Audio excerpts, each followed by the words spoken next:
First time using a bunching CNC Cross-Cut Saw? Here's the 6-step setup.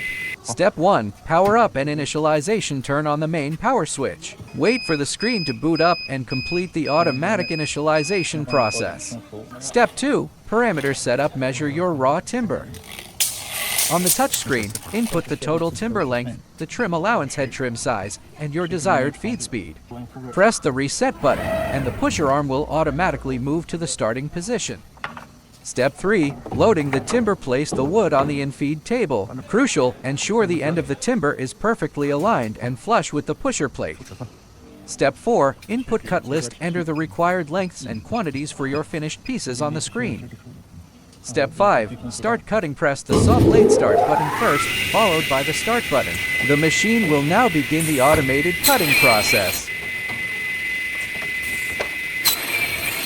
Step 6. Quality check. Once cutting is complete, measure the finished pieces to verify the precision and accuracy of the machine.